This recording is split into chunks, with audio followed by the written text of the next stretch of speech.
Dear friends, today is Sunday. I hope you had a beautiful Shabbos, and today is the beginning of a beautiful and happy and successful and blessed week for all of us. And we are in our inspiration series number 113. And I want to talk about clarity, and today as well pay tribute to Rabbi Steinsaltz. Now this week's Torah portion begins, Re'eh, Moshe is telling the Jewish people that Hashem is conveying to them to see clearly that I give you today blessings and curses. And it's known what the Rebbe of Kutsk, Rabbi Nachum Mendel of Kutsk, commented, that you have to understand from the Torah point of view that it's very black and white. In life, by the choices we make, we either lead a life of blessing or we go down a path of curses. There is very little gray area. Sure, within the black and white, it's a wide swath, but the choices are very clear. This is very anti the whole discourse of the last tens of years, and more we see the cancel culture and other types of movements where they try to create many shaded areas, and there's no clarity in anything. And here, there's no political correctness. There is black and white. In life, there are choices. Nothing happens, and there's no one to blame, and therefore it's nobody's fault, and really we have to justify everything. But there are choices that we make, and those choices bring black and white. We are not doomed in the black and white, because we can change our choices and change our direction. But we shouldn't fool ourselves for a moment that in life there's bracha or klala. You go down the path that's blessed, you go down the path that's cursed. Cursed doesn't mean that your life will be cursed every moment. It means a path will bring you at the end of the day to a sense of total unfulfillment and unhappiness, and maybe even worse. I recall when I took one of my first groups of lawyers and judges, including some Gentiles, to Israel for our Israel Legal Mission, which has become very popular in Montreal. Last year we had over 50 people on our group. And one of the people that we went to visit was Rabbi Adin Even Yisrael, known as Rabbi Adin Steinsaltz as well. One of the greatest minds of our generation. Time magazine said, a mind once in a millennium. Lord Jonathan Sachs, in his tribute and his discussion about Rabbi Steinsaltz, who passed away on Friday at the age of 83, who had accomplished so much during his lifetime, wrote over 60 books, translated in many languages. His greatest work that everyone talks about is that he translated the entire Talmud into Hebrew with explanation. The first one really since Rashi that went across the entire Talmud to translate it and explain it. But he didn't stop at the Talmud, many other parts of Torah.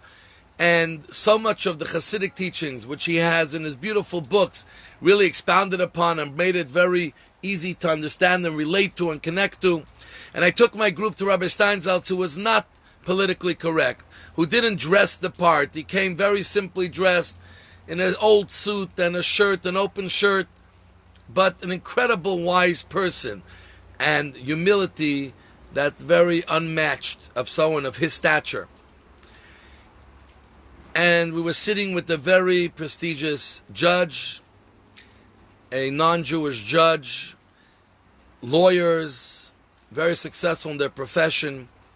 And as we sat down on that Friday morning to talk in his yeshiva, and immediately when I introduced the group to Rabbi Steinsaltz, and as a group of lawyers and judges, he started to tell them that if you scour throughout the Torah, the written Torah, the oral Torah, you will not find anywhere the position of a lawyer. And he went to explain how the Torah's purpose is to go straight to justice. And the only way to go straight to justice is to have the two people, the one who is prosecuting, the one who is defending, stand up and tell their stories. Let the judge hear it directly and discern from them and ask them the questions, instead of creating a new layer, a lawyer, which will start arguing and start confusing the situation. And in honest truth, he was really giving it to the legal profession. We're saying that they do more harm than good. And I was a little fidgety sitting in my seat. The Jewish people I can explain it to, but the non-Jewish people, I brought them to a rabbi, and look what he does to their profession. These are people who take their profession very seriously, and they feel they're trying to help bring justice in this world. And after he spoke for close to an hour, I asked the lawyers, do you want to continue or should we stop here? He is busy and we have a busy day. And they said, no, let's keep on listening. And we sat close to 2 hours, and then they got into questions and a conversation. And I was a little surprised how well they took to him, though he was criticizing what the legal profession has turned into, which is to create confusion and not to allow justice to really happen. And afterwards I asked, especially our dear friend Danielle Grenier, this French Quebecer judge, and I said, so why did you want to sit and listen to more? And basically she told me that he was so real, humble, and true. There was no political correctness. Everything he said was truth. Though we try to bring justice, but there's no question that within the legal profession, we create a lot of more problems sometimes than solutions. And I learned a very important lesson at that point, and that is that when you tell the truth in a humble way, even if people do not agree with you, but they know what you're saying is true, and the point of view you're coming from is true, and they respect it. And this is what the Torah portion is telling us. When you're speaking the truth, there's no need to sugarcoat it, there's no need to market it, you don't have to go to firms to try to brand and market truth. Truth, when said in a truthful way, with humility and not with ego and not with agendas, will be listened to by all. And truth pierces the hearts. And when you speak truth, that's the only time you're able to touch someone, that they may rethink their position and their standing until then and say, maybe there is another way to look at it, then maybe I have to search a little deeper. So the message today to all of us is, search for truth, and don't sugarcoat truth. Don't market truth. Don't spin truth. Tell it the way it is, but with humility, with love and respect. And then you'll start seeing how you can start changing the way you can have a real conversation.